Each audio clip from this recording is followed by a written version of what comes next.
Welcome back to webinar 2 of our nutrition series, Fueling for High Performance. Brittany Raftis here, registered dietitian.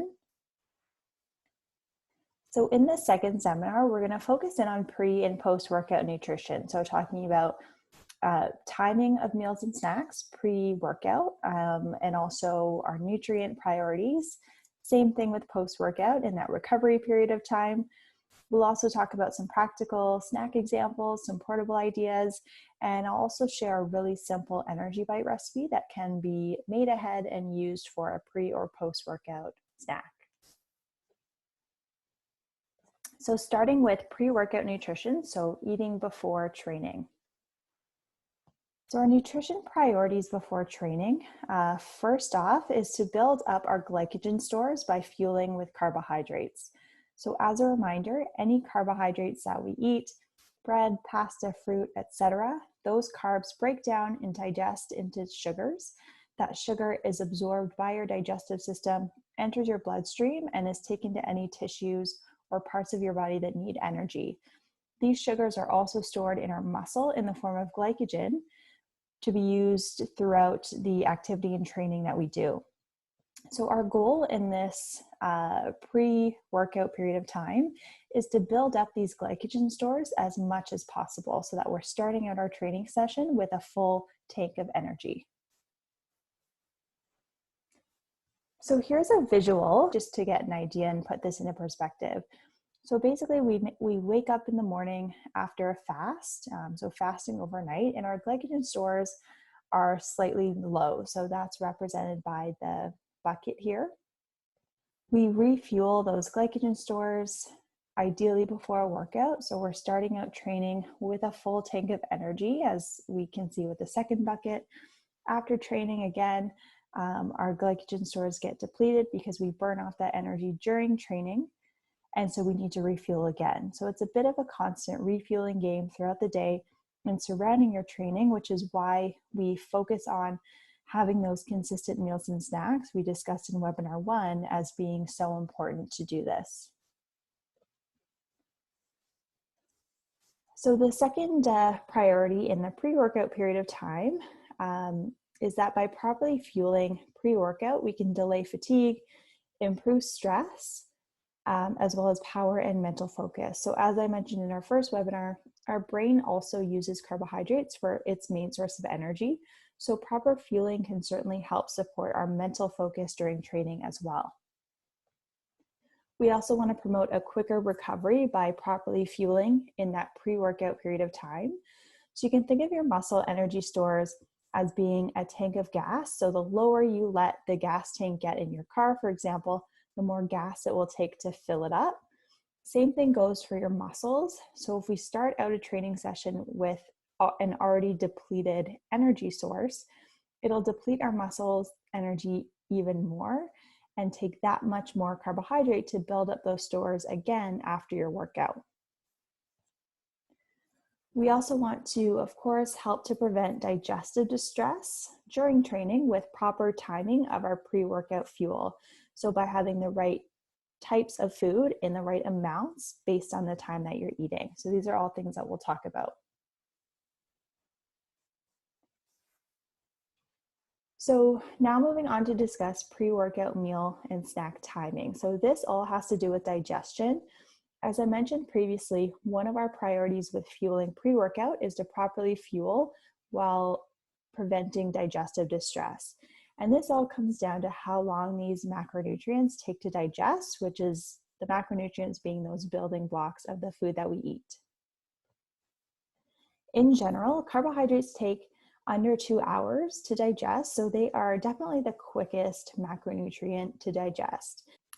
This will happen on the shorter end of that up to 2 hour scale if this is a lower fiber carb source, and it'll take closer to the 2 hour mark if it's a slightly higher fiber carb source.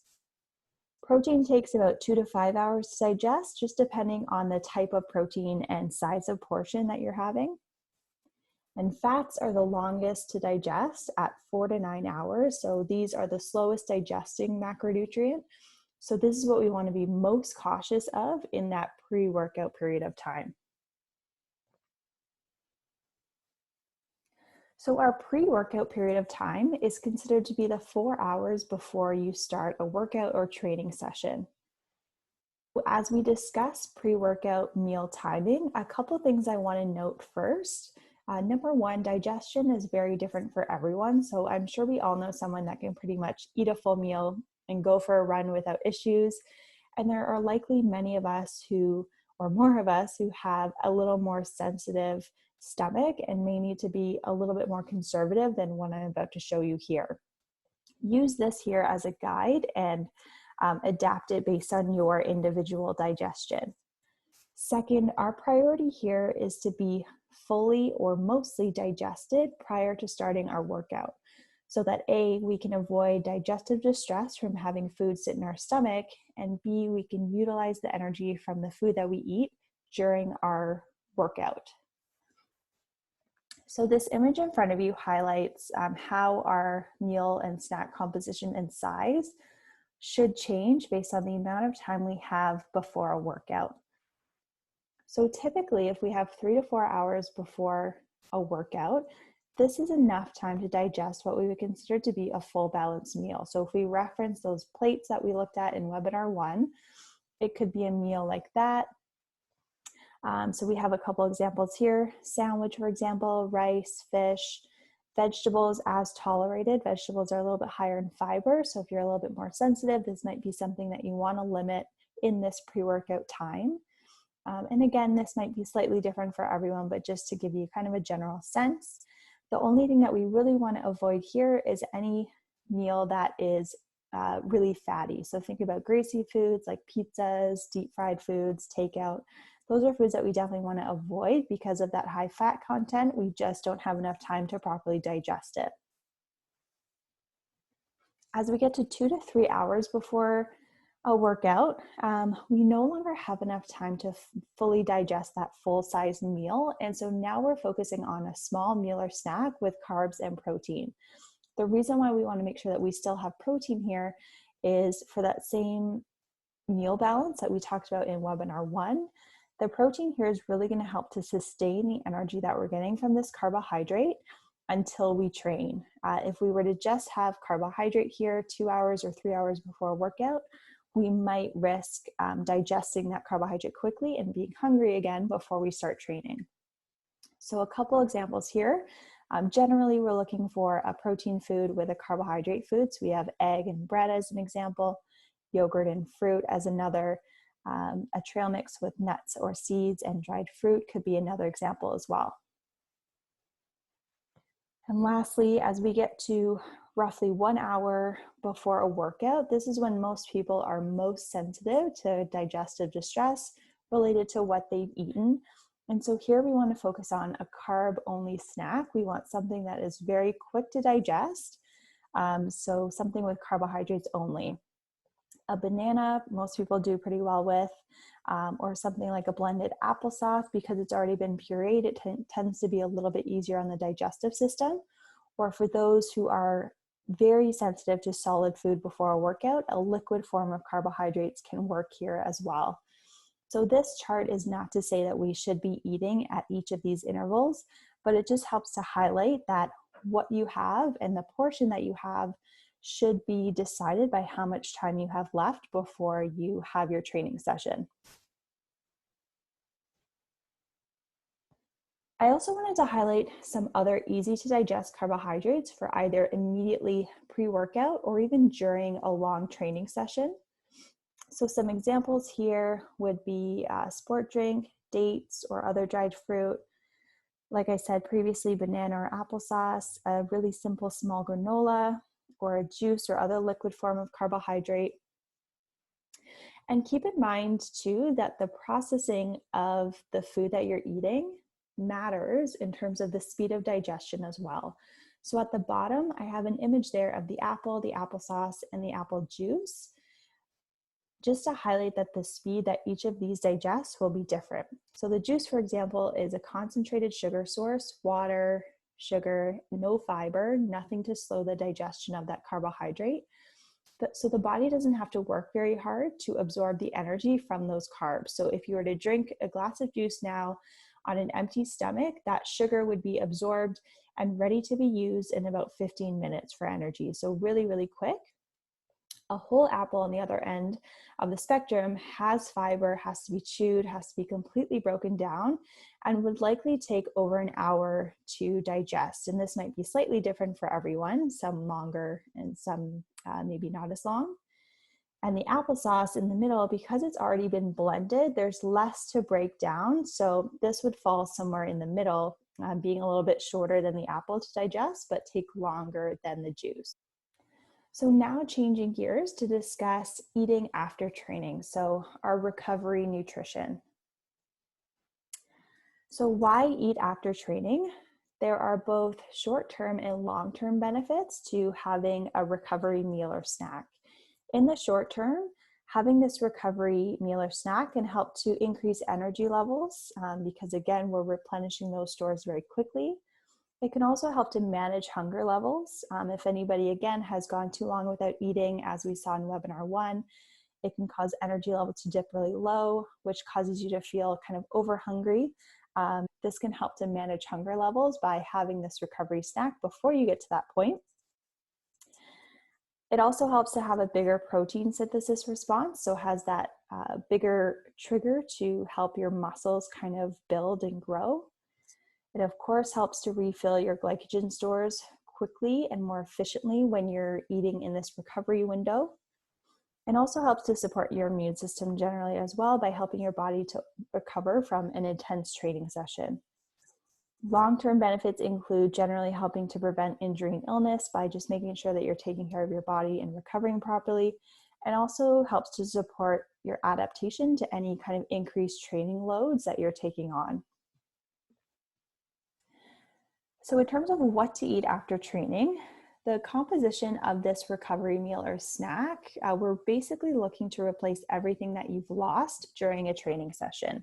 So during an intense training session, as we've talked about, we're burning up glycogen, we're burning up those energy stores. So we want to refuel those glycogen stores with carbohydrate foods. After an intense training session, your muscles get slightly broken down. And so we want to add in some protein to help to repair those muscles. And we also sweat during training. So we want to rehydrate and make sure that we're replenishing the fluids that we've lost during sweat. In terms of an optimal window as to when to get this meal or snack in general, it's best to eat within 60 minutes or an hour of your training session. So in some cases, depending on where you're training, this might mean planning ahead and bringing something with you to have in this window. If you have less than 8 hours to recover, so for example, during a full day competition, or if you're training more than once a day, so more than 1 hour once a day, this window shrinks a little bit, and we ideally want to eat our recovery meal or snack and rehydrate within about 15 to 30 minutes. So that window just gets shorter. So here are some portable food ideas that are balanced with protein and carbohydrates. So we've got some Greek yogurt and frozen fruit, smoothie made with a protein source such as protein powder or Greek yogurt, and fruit. We have hard-boiled eggs with a granola bar and fruit. Protein pancakes can be made ahead and frozen, so it makes for a really easy kind of grab and go option. Of course, things like protein bars, overnight oats you can make with Greek yogurt, oats, fruit. Also canned tuna crackers with baby carrots. A simple wrap made with leftover chicken, or edamame is another kind of good protein snack as well. So just to give you an idea of, in that recovery period of time, how much do I actually need? So I'm gonna show you a couple kind of nutrient ranges here. Now for carbohydrates, this would of course depend on kind of the training that you did, the intensity, duration, etc. But I'm just gonna use this example to kind of highlight and give us an idea and put this kind of recovery meal or snack into perspective. So the range that I'm using for our example athlete here is we're looking at having 1 to 1.2 grams of carbohydrate per kilogram of body weight. So we have a 140-pound athlete here, so 64 kilograms. To get kilos from pounds, you just divide it by 2.2. So that gives us a carbohydrate need for this athlete of 64 to 77 grams of carbohydrate. So this is what this athlete would need based on his or her training. And an example of what that looks like would be a banana, a large granola bar, and some yogurt. That would equal about 70 grams of carbohydrate. Just to give you some more kind of examples of food and what that would look like, these are all examples of what would equal 30 grams of carbohydrate. So if you want to use this scenario and just calculate what your needs would be in this situation, you can kind of get a handle on what this recovery snack should look like for you. You can also screenshot this if you want to kind of refer back to it later. And then in terms of protein, so for this recovery snack, we also decide on our protein needs based on body weight as well. So here we're using the range of 0.25 to 0.3 grams of protein per kilogram of body weight. And for our same 64 kilogram weight athlete, this means he or she needs about 16 to 19 grams of protein after the workout in their recovery. So that 3/4 cup of yogurt that we're using in this example, assuming that it's Greek yogurt, will supply about 18 grams of protein here in that scenario and fit well with this person's needs. To show you some more examples here of how much protein is in some common foods. Again, all of these portion sizes listed are the portions that are equivalent to roughly 25 grams of protein. So again, if you wanted to use that equation with your body weight and figure out kind of what your rough need would be for a recovery snack, you can kind of refer to this chart just to give you an idea of what that would look like in food. I also wanted to highlight here too, the difference between a protein powder or a protein bar even, and whole food sources of protein. We talked in our webinar 1 about the importance of different micronutrients and just meeting our general nutrition needs. Keep in mind that whole foods are usually going to supply a lot more in terms of micronutrients and those bonus nutrients that we have listed here. So always best to focus on whole food sources of protein as possible, as much as possible for these recovery snacks, and relying on those convenient options of things like protein powder, as needed for that absolute convenience, but try and focus on whole food sources as much as you can.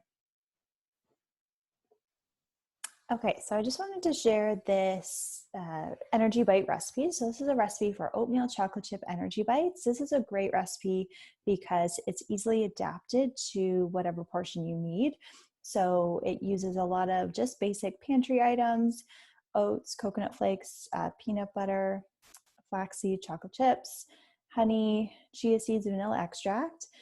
Makes 23 bites, but can be easily adjusted to have more if you need a larger portion, or fewer if you need a smaller snack. So this is a great option for a pre-workout recipe because it's more carbohydrate focused, a little bit lighter in protein, but there are lots of recipes out there that use more protein focused foods in the ingredients. So things like maybe hemp hearts that can boost the protein a little bit, or even protein powder. So you can always make some additions to add a little bit more protein here, or have these on the side of a protein food for a proper recovery snack. So I'm going to show you how to make these. They're really, really simple. So basically here we've got all of our ingredients laid out, and we're just going to make this really simple recipe. Essentially all you do is add in all of your ingredients to the bowl, and then you'll mix them up. So we're starting out with our cup of oats.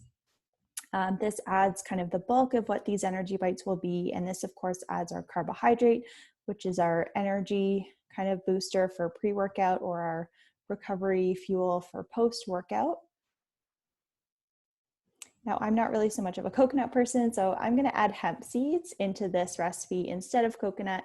Like I said, you can really swap out the ingredients to kind of meet your needs and what you enjoy. So I'm going to add those hemp seeds in, which will also give a source of fat, so kind of replace the coconut. Then I'm going to add a 1/2 cup of peanut butter. You can also swap out peanut butter for an almond butter, or use a sunflower seed butter, or even a wow butter if you have a nut allergy. All of those nut butters or nut butter alternatives will work well here. This is giving us a source of healthy fats and a little bit of protein too. It will also help to make sure that these bites will kind of stick together.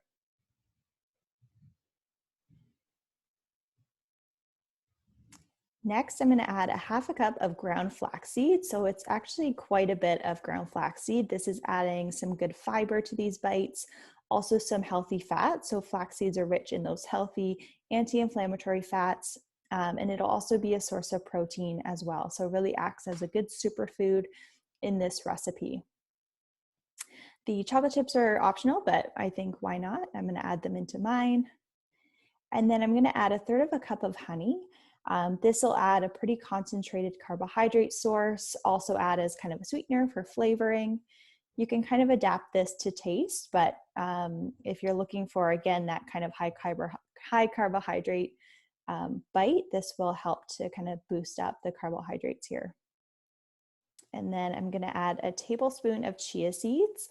So I'm using white chia seeds here. You can use white or black. They're the same nutritionally. They're a great source of healthy omega-3 fats, so a good anti-inflammatory fat source. And then lastly, I'm going to add a teaspoon of vanilla just for a nice flavoring option. And then the last step is you just want to mix all of this up. So we've added all of the ingredients in here. You just want to mix this up with a wooden spoon. You can use your hands as well because you'll be using your hands eventually to roll them all into bites. But you just want to make sure that all of the ingredients are evenly spread out throughout the mixture so that you'll get an even amount of all of the ingredients in each bite. It takes a little bit to get them mixed up. Just because the peanut butter and the honey can be a little bit sticky, but it's, as you can see, really simple, kind of low maintenance recipe. So you just want to make sure that everything is mixed up. And then the recipe suggests that you let it sit in the fridge, which will give it time to kind of firm up a little bit, cool down, and make it a little bit easier to roll. So it'll be a little bit less sticky on the hands. So you can just let it sit in the hour for a little bit and then come back to it in about an hour or so and roll them into bites.